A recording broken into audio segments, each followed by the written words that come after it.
Around midnight on June 16, 1937, an anxious young man, dark-eyed and good-looking, slipped out of his London home, stole away from his wife and child, and set out to meet the woman he loved.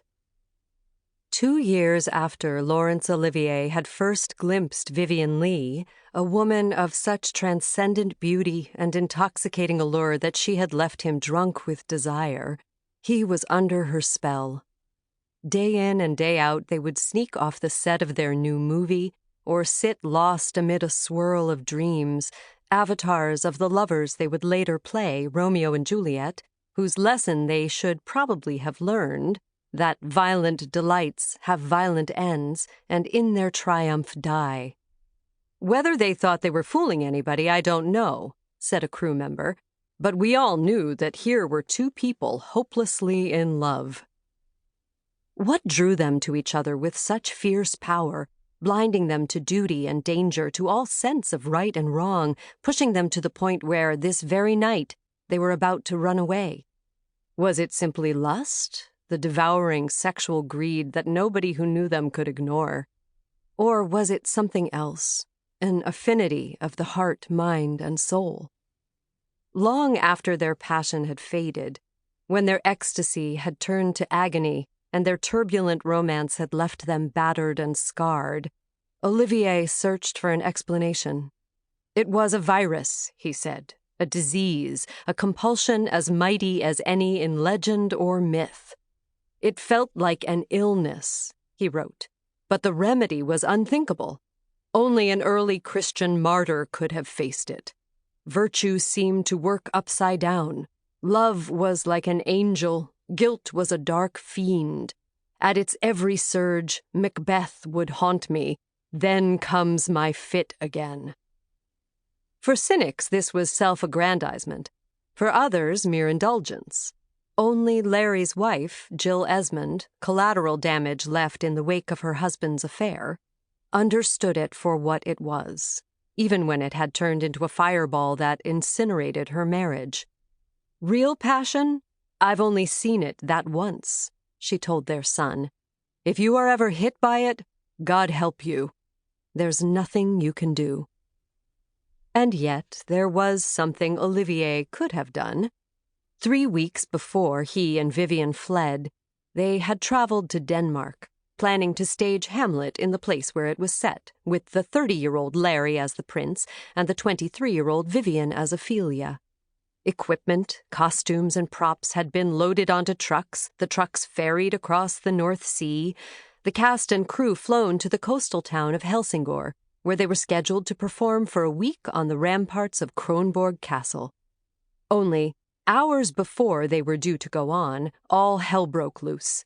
A thunderstorm cracked open the sky, water flooded the battlements along with thousands of makeshift seats, and any hope of salvaging the production as conceived was doused by the storm. Moving indoors to a hotel ballroom, the troupe scrambled to reconfigure their work as theater in the round, with barely enough time to arrange their entrances and exits before an audience of royals and dignitaries began to filter in. The play seemed doomed. And yet, somehow, despite the chaos, this Hamlet was a sensation, sealing Olivier's reputation as one of the most dazzling actors alive. The next day, he was in the midst of rehearsals when an incident took place that shook him to the core. What happened is unclear, but after an explosive confrontation with Vivien, he reappeared before his colleagues, ashen, and said something about Viv having gone bonkers, having attacked him, having had a fit of some kind, according to an early report. When Vivien emerged, she was unrecognizable from her usual vivacious self, and spoke not a word to anyone, just staring blankly into space. This was more than a momentary pique, more than a terrified ingenue's anxiety-fueled temper tantrum. It was as if a flare had been sent up from the innermost recesses of her psyche, warning Olivier of trouble ahead. Why she had erupted, he did not know. Whether she would do so again, neither of them could predict. And yet it was obvious this exquisite diamond was flawed. Once, outsiders might have said she was possessed. Now, 250 years after the last witch had been burned at the stake, and decades into the age of Freud and Jung, people still knew so little about mental health that nobody understood she was seriously ill. Larry could have walked away, could have ended his affair then and there and returned to Jill, who had accompanied him on this voyage only to be shunted off on sightseeing tours. But he didn't. Rather than extricate himself, he plunged deeper.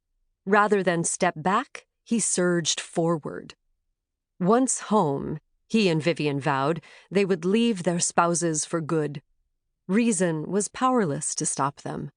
Passion conquered all.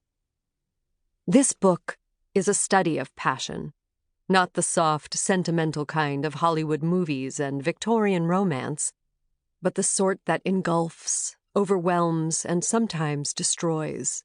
The sort for which the Oliviers became famous.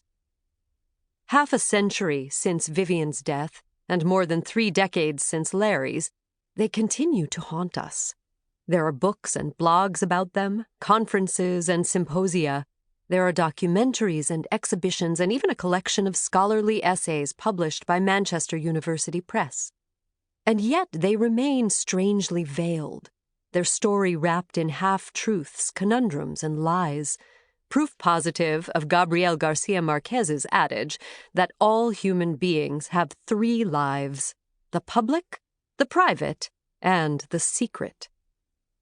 They were emblems of a certain class and culture that sunk as deep beneath the waves as the ocean liners that ferried them across the seas. But they didn't belong to that class and culture at all. They were lovers as famous as Burton and Taylor or Bogey and Bacall, but their kind of love often seemed closer to hate. And they were the first married couple since the advent of sound to become global celebrities, but they despised celebrity and even the medium that led to their fame. They appeared to have it all, and yet in their own minds they were blighted, doomed by a mental illness neither of them understood, which transformed their relationship from the stuff of dreams into a living nightmare. This is a study of that relationship. It is not so much the biography of 2 exceptional individuals as the biography of a marriage.